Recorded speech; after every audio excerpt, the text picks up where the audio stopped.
Budi bahasa budaya kita,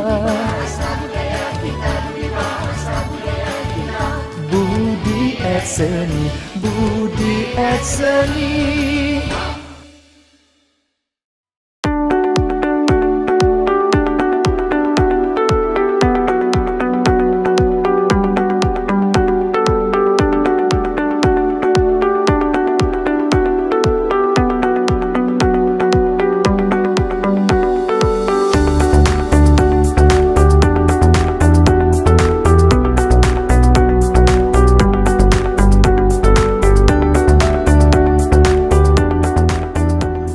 Assalamualaikum warahmatullahi wabarakatuh dan salam sejahtera. Hai, anda bersama saya Wan Muhammad Safwan untuk program Budi et Seni Anjuran Jabatan Kebudayaan dan Kesenian Negara JKKN Perlis.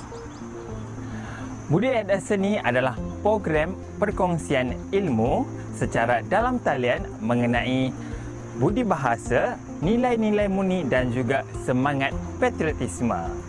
Diharapkan video ini dapat meningkatkan kefahaman dan juga amalan nilai-nilai murni dalam kehidupan seharian kita. Bagi mengupas dengan lebih lanjut, topik kita pada hari ini iaitu adab dan budi dalam generasi muda. Bersama saya adalah seorang tokoh yang berpengalaman luas dalam psikologi kaunseling. Beliau berkelulusan Dr. Falsafah dari Universiti Sains Malaysia dalam bidang psikologi kaunseling serta merupakan kaunselor berdaftar dan perakuan amalan. Beliau bergerak aktif sebagai ahli badan profesional seperti ahli sumber hidup Persatuan Psikologi Malaysia dan ahli sumber hidup Persatuan Kaunseling Malaysia. Atas khidmat bakti dan cemerlang, beliau telah dianugerahkan pingat Mahkota Perlis, darjah ahli Mahkota Perlis serta pingat Komisioner Jeneral Penjara. Beliau juga telah dianugerahkan Anugerah Perkhidmatan Cemerlang serta Anugerah Khas Pencetus Ummah Universiti Malaysia Perlis UNIMED. Berpengalaman hampir 20 tahun dalam bidang pendidikan dan kini beliau menjawat jawatan sebagai Dekan Pusat Pengajian Pembangunan Insan dan Teknokomunikasi UNIMED. Baiklah, apa khabar doktor hari ini? Alhamdulillah baik. Apa khabar Wan? Alhamdulillah juga. Baiklah doktor, pada hari ini kita membicarakan mengenai budi dan adab dalam generasi muda. Ya. Mungkin ada pada pandangan doktor, apakah definisi budi dan adab itu sendiri? Baik Wan. Sebenarnya tajuk ni cukup baik sebenarnya. Kalau kita tengok pada alam kita ini pun sebenarnya ramai yang berkata bahawa kita kena berbudi pada tanah. Jadi kalau kita tak berbudi pada tanah, tak jadi macam ni, tak jadi macam hijau, keadaan yang baik, keadaan yang tenteram. Sebenarnya budi dan adab ni sebenarnya amat penting dalam kehidupan kita. Malah sesuatu bangsa itu, ketamadunan suatu bangsa itu amat bergantung kepada masyarakat mereka yang berbudi dan masyarakat yang mereka yang beradab. Cuba tengok dulu-dulu lagi Wan, kalau kita tengok tamadun Cina, tamadun di Mesir, tamadun di negara barat sendiri pun, mereka tu terbina di atas dasar-dasar di mana adanya adab-adab dan budi-budi masyarakat itu sendiri. Jadi oleh kerana itu, kita kena faham apa itu sebenarnya budi, apa sebenarnya adab. Sebenarnya budi dan adab ni dua perkara yang berkait antara satu sama lain. Tetapi budi ni kita kena faham, dia melibatkan pekerti dan akhlak. Jadi kalau kita ada budi, ada pekerti dan ada akhlak, maka ini yang akan mendukung sebuah negara menjadi hebat. Tambahan pula, bila digabungkan pula dengan adab. Adab ni maksudnya ialah kita tahu apa tertib dia, apa etika dia. Kalau kita melihat secara luas, adab ini etika kita. Apa tertib kita? Bagaimana kita meletakkan diri kita dalam budaya? Bagaimana kita meletakkan diri kita dalam masyarakat? Jadi cuba bayangkan, kalau kita tidak ada budi dan tidak ada akhlak yang baik, dan kita tidak disokong dengan adab-adab yang bagus, dan budaya kita tidak mementingkan adab-adab sebegini, apa akan berlaku kita pada masyarakat kita nanti? Jadi bermakna dengan kata lain, budi ini sebenarnya ialah bagaimana kita nak cuba untuk menjadikan ataupun membina watak-watak yang baik dalam diri kita.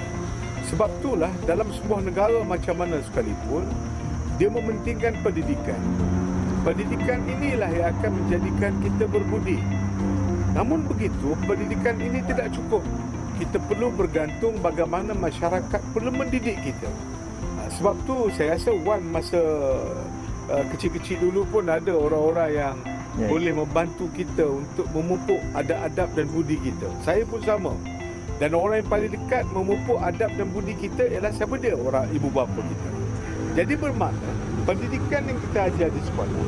Lepas tu pada masa yang sama pula, kita ada pula orang-orang yang membantu kita di rumah dan juga di persekitaran akan menjadi kita seorang yang akhlak yang terpuji. Jadi bila akhlak yang terpuji, maka kita ni seorang yang berbudi. Sebab itulah dalam masyarakat Melayu kita banyak dengan budi. Kita ada budi bahasa, kita ada budi bicara, kita ada budi pekerti.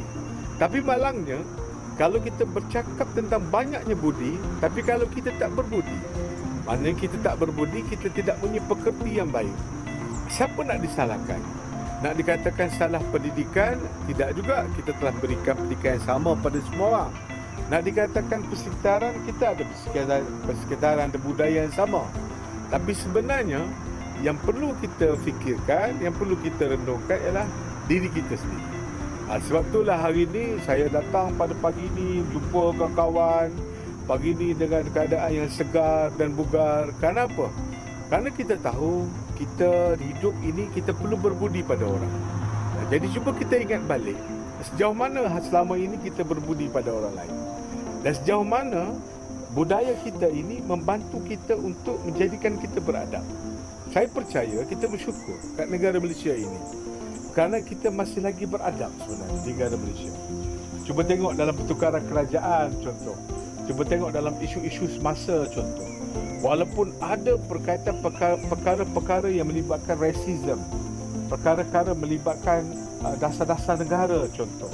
Tapi kita tidak sedikit pun dalam negara kita ada satu gerakan yang besar yang boleh merosakkan negara kita. Cuba tengok apa berlaku negara-negara luar. Kerana sedikit saja isu rasism sampai berlakulah budaya membuli, budaya merosakkan harta benda awam dan semua perkara-perkara macam tu yang menyebabkan negara mereka yang hebat akhirnya boleh jadi runtuh. Jadi hari ini bagi saya kita bersyukur kerana nilai-nilai budi yang pada masyarakat kita ni masih ada. Dan nilai-nilai adab bagi negara kita ni masih ada. Saya percaya hari ini ramai lagi anak-anak muda yang masih lagi menghormati kedua ibu bapa. Ramai lagi anak-anak muda yang menghormati orang tua-tua. Ramai lagi masyarakat yang cuba yang menyemai sikap menghormati jiran tetangga. Kenapa semua itu, Wan? Ialah kerana kita masih lagi adanya budi, kita masih lagi adab. Jadi persoalannya, di mana budi dan adab ini timbul? Mesti dia ada akar. Mesti dia ada akar. Jadi apa itu akar?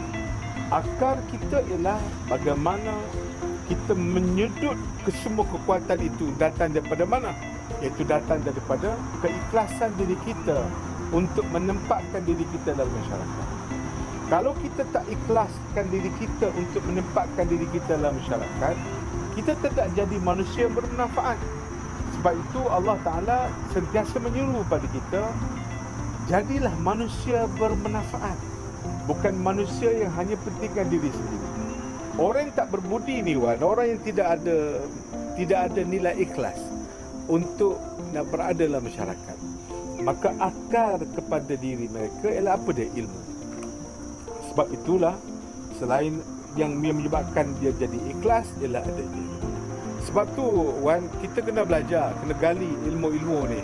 Saya pagi tadi sempat saya baca tentang bagaimana pentingnya nilai syukur. Bagaimana besarnya nilai syukur.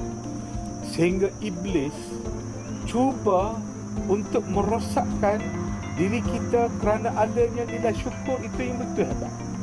Iblis tahu bahawasanya di antara nikmat-nikmat yang Allah Ta'ala berikan pada kita, yang paling besar dalam hidup kita adalah nilai syukur. Kalau kita tahu tentang nilai syukur ini, maka sudah tentulah dia mendasari kepada budi kita. Jadi kalau budi kita ni, kita tak berbudi, kita tidak ada syukur. Bila kita tidak bersyukur, cuba bayangkan bila kita tidak bersyukur. Bermakna dengan kata lain, orang bagi hadiah pada kita pun kita tak terima. Orang kita tak menghormati. Orang bagi bantuan pada kita memperlekehkan bantuan orang lain. Dan kita memperlekehkan semua saja mereka yang buat-buat kebaikan. Jadi bermakna dengan kata lain, mereka saja yang betul, orang lain itu salah. Adakah ini merupakan orang yang berbudi? Adakah ini orang yang beradab? Jadi persoalannya sekarang adalah adab dan budi ini sangat penting dalam kedudukan di negara kita, dalam kedudukan diri kita sebagai ahli dalam masyarakat.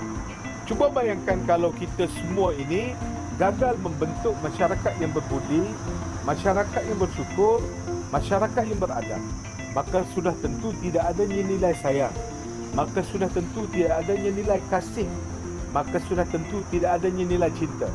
Saya bagi contoh, baru ni dalam COVID-19 bagaimana masyarakat kita cukup berbudi. Masyarakat kita sanggup, walaupun orang itu OKU yang menjahit baju PPE itu dengan kaki, tetapi mereka sanggup untuk mengorbankan masa dan tenaga mereka demi negara. Jadi sebenarnya saudara penonton sekalian, bahawa terbukti kalau kita nak tahu tentang budi dan adab ini, bila datangnya krisis baru kita tahu. Kalau tak datangnya krisis, kita tidak tahu. Kalau negara Jepun banyak berlaku krisis, ada gempa bumi, ada berlaku masalah itu, masalah ini, tetapi oleh kerana masyarakatnya berbudi dan masyarakatnya beradab, sehingga kan kerajaan Jepun mengatakan bahawa dia tak perlu bantuan daripada negara lain. Kenapa mereka tak perlu bantuan daripada negara lain? Kerana mereka telah mempunyai nilai budi yang hebat. Mereka telah mempunyai nilai adab yang hebat, yang cukup hebat. Sehingga kan kita pernah melaksanakan dulu dasar pandang timur. Kenapa kita melaksanakan dasar pandang timur? Kerana kita nak mencuri dan mengambil nilai-nilai budi dan nilai-nilai adab yang ada pada diri mereka. Ini bermakna selaras dengan apa yang Wan katakan tadi, bagaimana pentingnya nilai budi dan adab dalam kehidupan kita, sangat penting. Sangat penting. Jadi kalau kita mengenepikan nilai budi dan adab, sebenarnya kita tidak ada jiwa dalam jasad kita. Jadi bila tidak ada jiwa dalam jasad, bayangkan bagaimana jasad itu berjalan tanpa jiwa. Kita akan jadi orang yang seperti robot, yang tidak ada nilai, yang tidak ada kasih, yang tidak ada cinta. Terima kasih Wan untuk pusingan pertama nanti. Terima kasih doktor atas definisi budi dan adab, dan doktor pun telah berkongsikan isu-isu yang berkaitan dengan budi dan adab sebentar tadi. Terima kasih doktor. Apabila sesuatu tugasan atau tanggungjawab diberikan kepada seseorang, kadangkala timbullah perkataan susah, payah, tidak boleh dan sebagainya. Malah masih ramai juga yang percaya bahawa susah itu dikaitkan dengan mustahil dan tidak munasabah. Ingat 3 pesanan saya. Yang pertama, setiap perkara akan menjadi susah tanpa adanya kecekalan dan kerja kuat. Yang kedua, berjaya bukannya bermakna sempurna.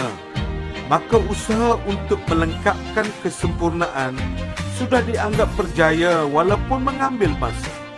Yang ketiga, sekira semuanya susah, maka sudah tentu dunia hari ini tidak akan berkembang maju. Ingat 3 pesanan saya. Jadi, sama-samalah kita berpesan. Budi bahasa budaya kita, budi et seni, budi et seni. Berlaku kegusaran ramai pada hari ini melihat kepada budi dan adab generasi muda yang mungkin satu hari akan menjadi pemimpin pada kita satu hari nanti. Jadi apakah signifikan budi dan adab kepada generasi muda? Boleh doktor huraikan? Saya setuju. Sebab kalau kita tengok hari ni, kita pun pernah muda dulu Saya pun pernah muda dulu. Jadi dulu mak bapak saya pun gusar. Dia kata, apalah nak berlaku pada anakku nanti. Jadi sebenarnya saya pun jadi gusar pula pada anak saya. Dan bila kita dah jadi pemimpin, kita juga gusar apa yang akan berlaku pada rakyat kita nanti berkaitan dengan budi dan adab ini. Sebenarnya seperti mana saya katakan dalam segmen yang pertama tadi, bahawa budi dan adab ini amat penting dalam memartabatkan sebuah negara. Cuma sekarang, dulu saya cakap dalam konteks saya dan ramai generasi-generasi dulu, kita dulu berterima kasih kerana tidak ada gadget. Kita dulu berterima kasih kerana tak banyak teknologi-teknologi yang tidak seperti hari ini. Tidak seperti hari ini. Jadi maknanya ialah, saya bukan kata teknologi itu salah. Saya bukan kata teknologi itu tak betul. Tetapi teknologi ini semakin cepat untuk kita mempelajari sesuatu perkara yang kadang-kadang tak sepatutnya kita belajar lagi. Yang sepatutnya kita tak perlu lagi kita tahu belum itu. Kadang-kadang belum matang lagi untuk mengetahui perkara-perkara itu. Apa yang saya simpulkan di sini ialah bahawa segala perkataan-perkataan yang saya katakan tadi membuktikan bahawa kalau kita hari ini kita berada dalam keadaan dunia yang begitu tinggi teknologi dia, sebenarnya mempengaruhi anak-anak muda kita secara langsung. Kenapa saya katakan demikian? Hari ini banyak kajian telah menunjukkan bahawa anak muda sekarang banyak menghabiskan masa dengan gadget lebih daripada bersemuka dan berbual-bual, berkomunikasi dengan orang lain. Sedangkan penilaian adab ini amat penting, kita bergaul, berinteraksi dengan orang lain. Tambah pula kita nak berinteraksi dengan ibu bapa kita, dengan keluarga kita. Dan juga hari ini kita dapati bahawa dengan gadget ni juga ramai dalam kalangan anak muda kita ini tidur siang hari dan berjaga malam. Jadi mereka ni dia tak tidur, dia main game dan sebagainya. Jadi maknanya ialah, saya tak kata teknologi itu benar-benar salah pada kita, tetapi sebenarnya teknologi hari ini banyak melalaikan orang-orang kita, remaja-remaja kita, dan mereka itu menyebabkan sedikit sebanyak mempengaruhi nilai-nilai adab dan budi mereka. Baik, saya nak kupas satu persatu. Dalam hal ini, kenapa signifikannya budi dan adab kepada remaja ini, kepada generasi muda? Yang pertama ialah mereka tu pemimpin kita. Saya sudah tentu anak-anak saya akan bergantung kepada generasi muda akan datang. Dan sudah tentu generasi muda akan datang bila dia dah tua, anak-anak dia pula bergantung pada anak saya pula nanti. Jadi kita ni ada putaran, ada rotation, ada putaran. Jadi kalau kita tidak membimbing dan mendidik generasi kita muda kita dengan adab dan budi ini, saya cukup takut kita akan jadi masyarakat yang agak kasar. Maksud kasarnya ialah masyarakat yang mementingkan diri sendiri, masyarakat yang meletakkan jurang antara orang pandai dengan cerdik, masyarakat yang meletakkan jurang di antara orang kaya dengan orang miskin, dan bagi mereka antara miskin dengan kaya itu perlu dihormati orang kaya melebihi orang miskin, perlu menghormati orang yang pandai lebih pada pandai. Kenapa? Kerana bagi mereka ialah itu memberi kepentingan pada mereka. Walhal untuk kita menghormati pada orang lain, kita bukan bergantung kepada kaya miskin. Kita bukan bergantung kepada apa yang dia pandai atau tidak, cantik atau tidak.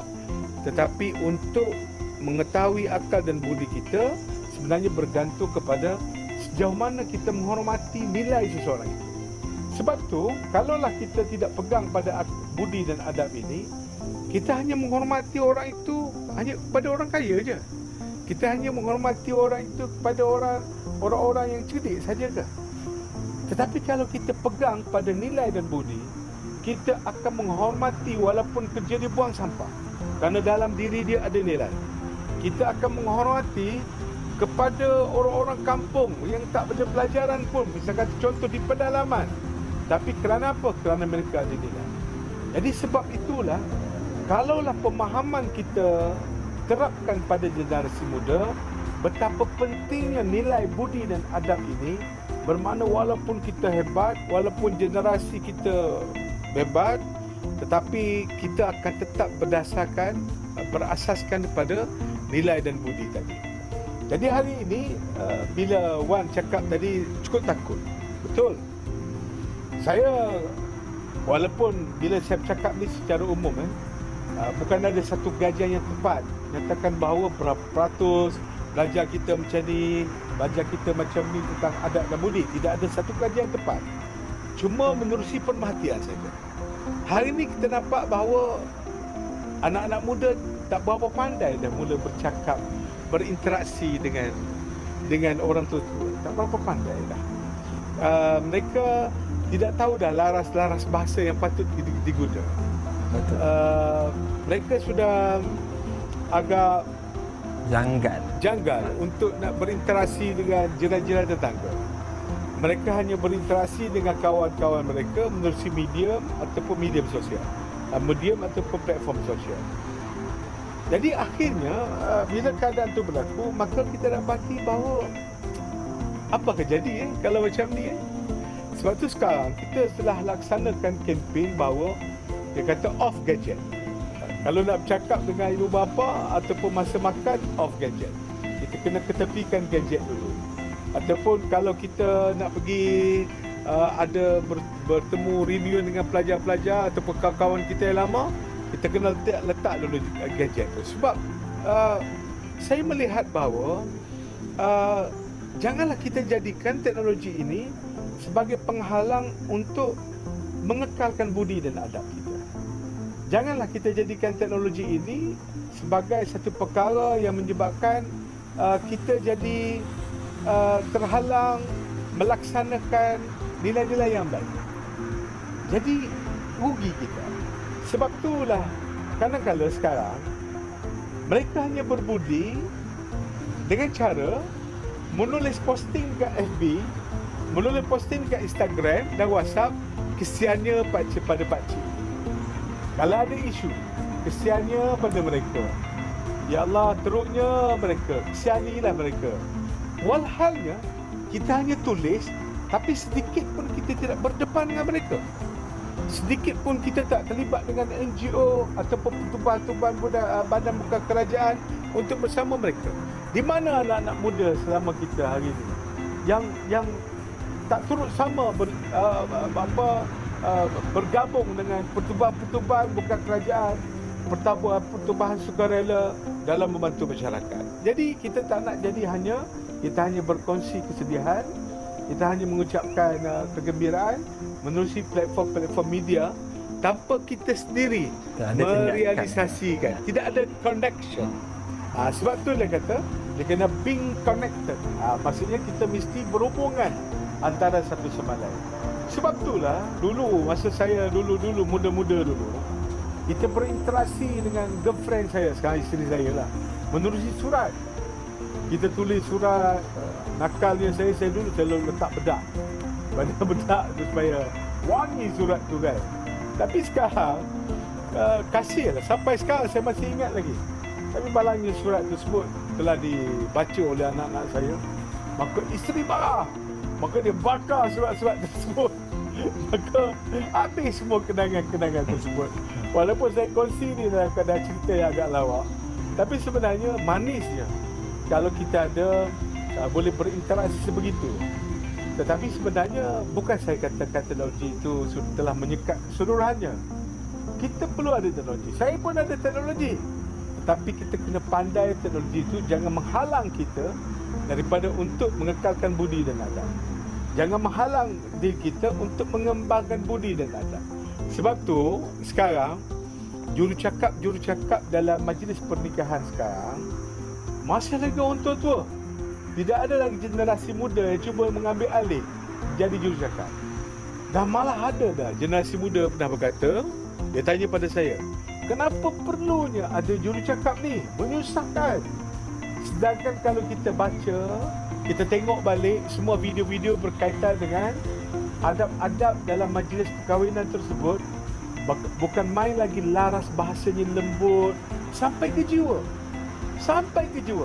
Saya hari ini ingat lagi bagaimana jurucakap waktu saya nak berkahwin dulu, kata-kata mereka, nasihat-nasihat mereka sampai kekal di hati.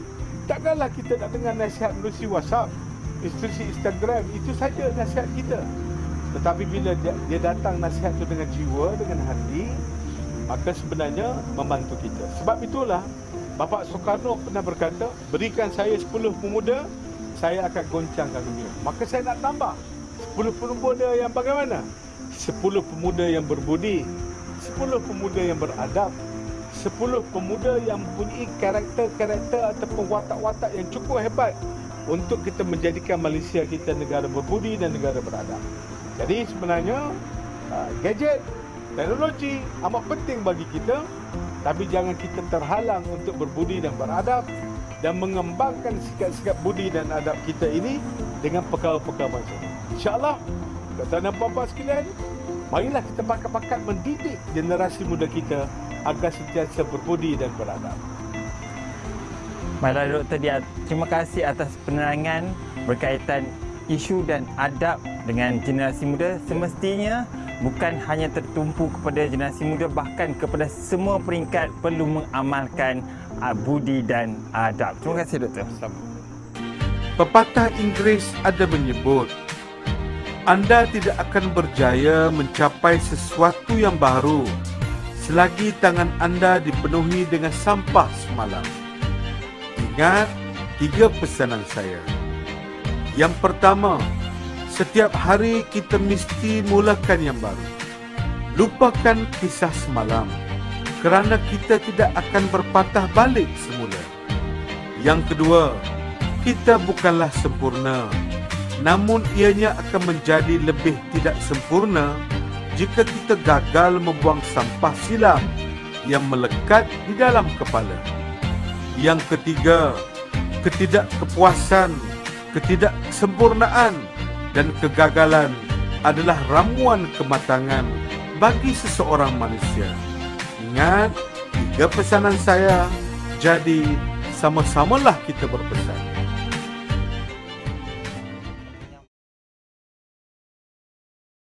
Budi bahasa budaya kita, budi et seni, budi et seni. Sebelum saya nak mengupas apa yang Wan persoalkan, tanya pada saya tadi, apa kata Wan kita bersama-sama dengan saya ni? Saya sebenarnya suka sangat dengan taman-taman ni. Sebenarnya kalau kita nak beritahu, nak menceritakan ataupun menjelaskan maksud berkaitan dengan perkongsian bagaimana kita nak menerapkan budi dan adab ini kepada remaja kita hari ini, sebenarnya macamlah kita mendidik mereka seperti mana kita tanam sepohon pokok. Kalau kita tengok sini banyak pokok-pokok kalau kita tengok banyak pokok-pokok kalau kita tengok ni, saya suka tengok ni pokok ni. Pokok kertas, Paiwan, ikut saya. Kalau kita tengok pada pokok bunga ni, di mana kalau kita anggaplah ini adalah merupakan remaja kita. Jadi kalau kita semai dan kalau kita baca dia dengan betul-betul kan, maka dia akan jadi macam inilah remaja kita. Dia akan jadi cantik, dia jadi segar, bugar. Cuba kita tengok pokok ni. Walaupun saya bukan tujuan nak tunjukkan pokok ni bagus atau tidak di taman ni, tapi yang ni kita dapati bahawa ada sebahagian remaja tu kita pupuk dengan baik, tapi sebahagian remaja tu kita tak didik dengan elok, maka menyebabkan jadi kering. Jadi sebenarnya kita tak nak remaja kita jadi kering. Jadi bermakna macam Wan tanya saya kata tadi bahawa bagaimana kita nak memupuk nilai supaya dia jadi tidak kering macam tadi, macam sebelah sana. jadi tidak kering, tapi supaya tidak jadi kering dan supaya jadi elok.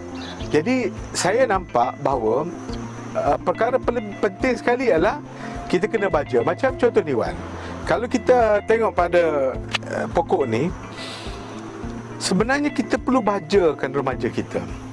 Baja dengan apa sebenarnya? Yang pertama sekali kita kena baja dengan iman. Baja dengan iman. Iman ni maksudnya ialah biar remaja itu faham tentang nilai-nilai agama, nilai-nilai rukun negara kita. Sebab tu pertama sekali dalam rukun negara kita, kepercayaan kepada Tuhan. Jadi bila kepercayaan kepada Tuhan, dan di remaja ni kalau kita tidak pupuk dengan nilai iman, maka mereka tidak ada perkara-perkara macam ni. Sebab iman ni macam satu perkara yang melindungi kita daripada untuk kita buat perkara-perkara yang jahat untuk diri kita, dan juga perkara-perkara yang tidak baik untuk masyarakat. Jadi sebenarnya banyak elemen yang, banyak platform yang kita nak masukkan nilai iman dalam pendidikan, dalam hubungan masyarakat, mungkin hubungan dengan rakan-rakan mereka. Jadi itu perkara-perkara yang harus kita jaga. Sebab tu kalau kita, remaja kita ni contoh tak solat, kata contoh, remaja kita tak tahu pun nak baca Quran, tak tahu. Sebab baca Quran ni sebenarnya bukan kata maknanya bagusnya kamu baca Quran, tak. Sebenarnya nilailah Quran itu. Kalau kita faham, kalau kita beramal dengan nilai dalam Quran tersebut, kita akan jadi remaja yang hebat. Sebab tu sekarang kita dapati bahawa segala program-program yang kita laksanakan pada pelajar ataupun remaja kita ni, mesti ada trust iman ini. Jadi kalau tidak ada trust iman ini, mereka akan jadi kasar bila bercakap dengan kita. Kenapa mereka kasar tu, Wan? Kerana dalam hati mereka tak bersih. Dalam hati mereka ada kekurangannya iman tersebut. Samalah juga kita dapati bahawa kita perlu ada ilmu. Kita perlu ada ilmu. Jadi remaja kita ini perlu dibimbing untuk mereka menuntut ilmu. Jadi kalau mereka tak menuntut ilmu, dia berhenti separuh jalan saja, nak cepat sangat bekerja. Jadi mereka kena ada ilmu. Jadi ilmu ni maksud saya, ilmu yang banyak ilmu ni, ilmu tentang pemahaman hidup, ilmu bagaimana kita nak membangun hidup kita, ilmu bagaimana kita nak berinteraksi dengan orang lain, ilmu bagaimana untuk supaya kita lebih sabar, dan juga ilmu-ilmu kemahiran untuk mereka meletakkan diri mereka dalam masyarakat untuk meningkatkan pendapatan mereka. Itu juga penting lah. Kalau tak, macam mana nak boleh hidup kalau tidak ada ilmu-ilmu berkaitan dengan kerjaya. Tapi soalnya sekarang, Wan, kita dapati bahawa masyarakat hari ini tak berapa minat nak mendidik remaja kita ni. Saya tak tahu kenapa. Mungkin kerana dia rasa macam itu tanggungjawab masing-masing.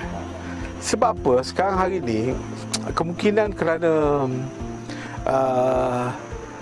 banyak sangat kes sama menyaman kot ataupun banyak sangat kes viral-viral kan. Jadi mereka orang tak berani nak campur urusan tu, tak berani nak campur urusan ni. Tapi sebenarnya kita sebagai masyarakat, kita tak boleh biarkan anak-anak muda kita terbiar begitu saja.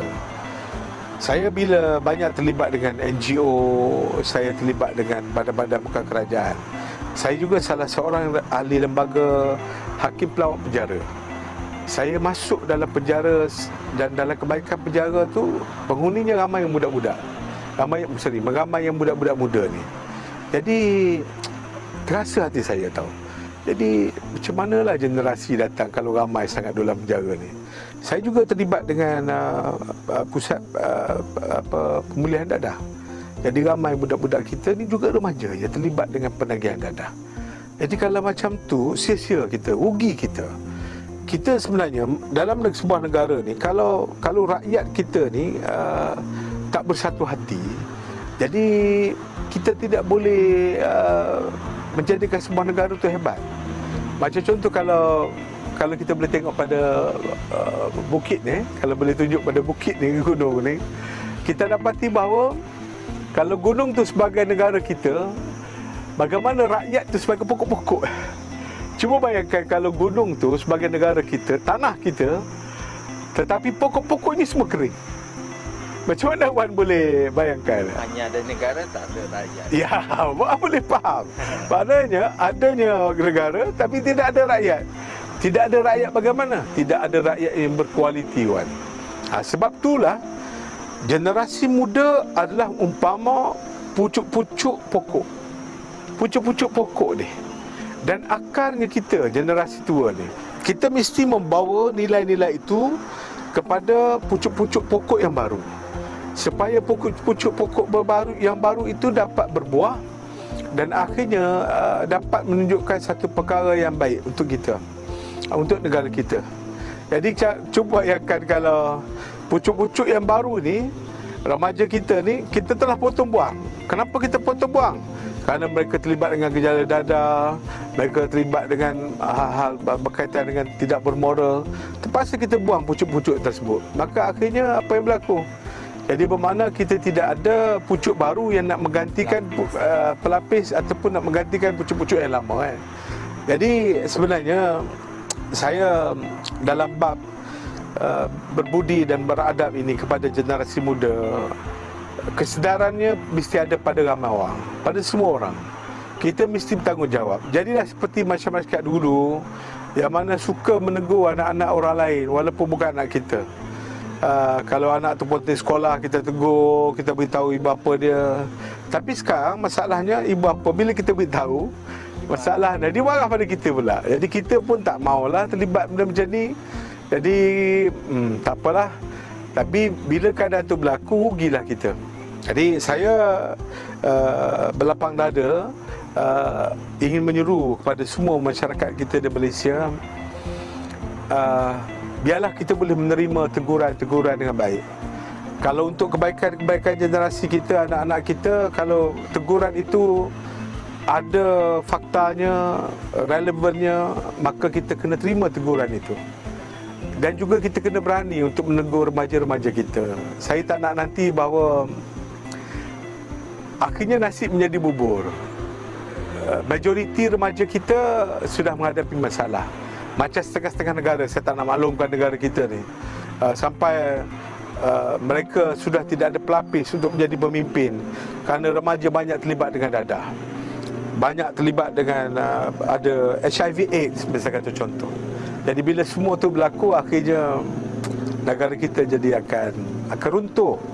Sebab tu saudara-saudari sekalian, penonton yang saya hormati, pentingnya kita menjaga negara kita ini dengan menjaga rakyat dia.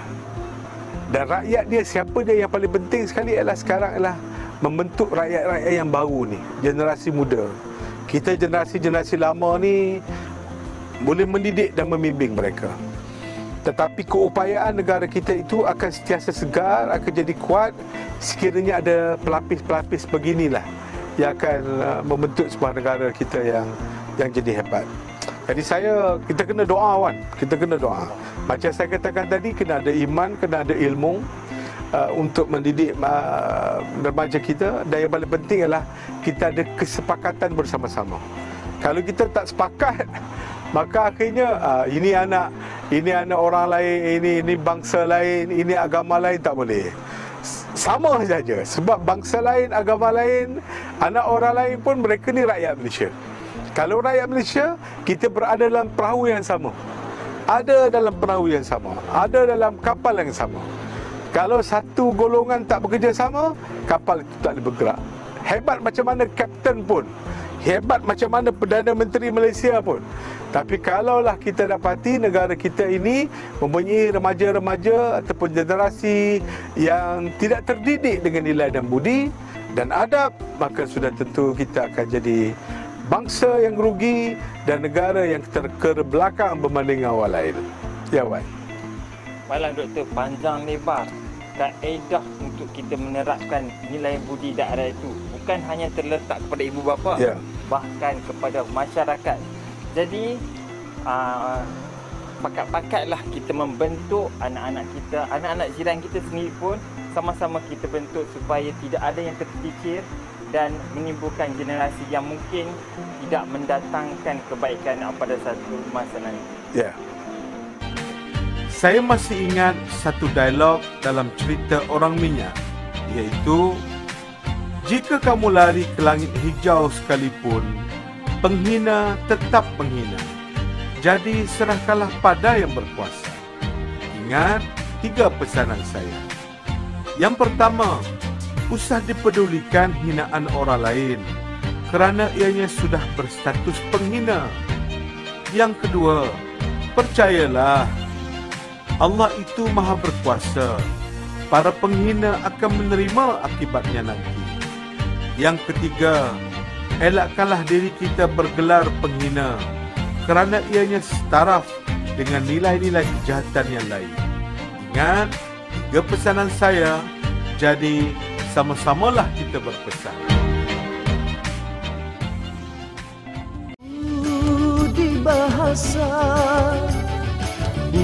budaya kita, Budi Seni, Budi Seni.